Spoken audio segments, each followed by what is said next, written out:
I'm so excited no nga naana ning programa na facility nga operational na siya. No? Human sa groundbreaking nitong tuig 2024, karon nagpadayon sa testing and commissioning ang Bukidnon Provincial Rice Grain Center dinhi sa Sinabuagan, Valencia City, Bukidnon. Mahinumduman nga gitambungan ni Governor Rogelio Nilpi Roque ang groundbreaking ceremony niini niadtong Pebrero 19, 2024 nga maoy sinugdanan sa pagtukod sa Bukidnon Provincial Grains Center. This is the purpose of testing it so we can adjust and put it in a system that it will work efficiently for the rice milling operation of the rice mill. So we did it first part by part from pre-cleaner, destoner, rice huller, polisher, whitener, then passing through the color sorter, the lead grader, and finally the final output. So we did that one step at a time. Then the final one is we will run it at the same time. From loading up to the finish, all the machines will be running simultaneously. Duha ka tuig gikan sa maong higayon, kini na ang update sa maong proyekto ni Governor Roque ug sa PhilMec nga gipasayon sa Provincial Agriculture and Biosystems Engineers Office.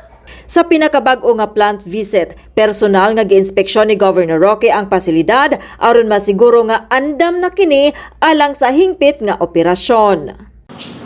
Well, sa una nga nakita na ko nga importance ni Fred no is kung time nga mo barato ang palay no makapeg og price ang province nga dili kayo apektado ang atong farmers no nga wagi diri nga facility no based on sa consumption report nga makaya sa probinsya no sa capacity sa pundo sa diri nga programa.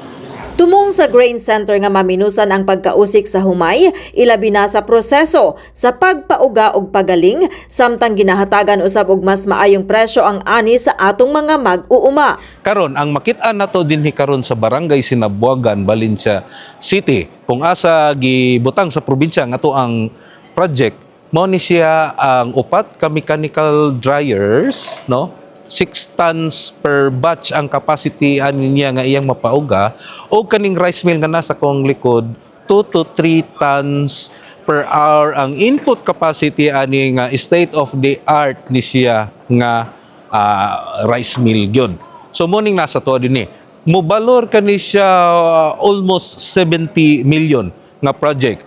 Kami sa PhilMec or kinatibukan sa Department of Agriculture, mapasalamaton kayo kang Gobernador O'Neil. Kaysa tinuod lang, dili ni siya mahimo nga project matinuod kung dili pod ang iyang strong nga suporta sama sa ang probinsya manggod mo'y nag-provide sa lote. So gipalit ni nga lote para ani nga project. Ikaduha, siya ang nagpatukod ani nga building. Kaya ang project na to sa Department of Agriculture, sa PhilMec, rice mill raman og dryer. So siya mo'y nigasto ani nga building. So sabing LCE, Local Chief Executive of the Province, is kung na mga programa ang atong national government, dapat abtik ta nga unsay tan-aw na to nga makatabang bigid sa probinsya. Kay dili man tanan programa sa national government nga adaptable sa kada probinsya. So like kani rice man siya. So, adaptable kini sa probinsya kay tungod daghan man ta og rice field, di ba? Gilauman nga dako kinig ikatampo sa pagpalig-on sa rice industry sa Bukidnon ug pagdugang sa kita sa mga mag-uuma sa probinsya. Natukod ang Grain Center pinaagi sa pakigtimbayayong sa Provincial Government of Bukidnon ug sa Department of Agriculture PhilMec ubos sa Rice Competitiveness Enhancement Fund Mechanization Program. Nanata sa final stage. Actually, final na 100% na itong building. Ang nang-deliver sa itong supplier na installed, 100% na nanata karon sa commissioning and testing. Kung katong claim na to nga dapat naa siya sa 65% recovery, dapat 65% recovery gid siya. So mo na ginatanaw na to karon sa commissioning and testing. Pwede siya Bukidnon rice.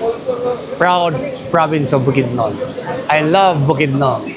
Bukidnon Rice. Gilauman nga musugod na sa dili madugay ang full-scale operation sa Grain Center aron mas mapalambo ang produksyon ug panginabuhian sa mga mag-uuma sa Bukidnon.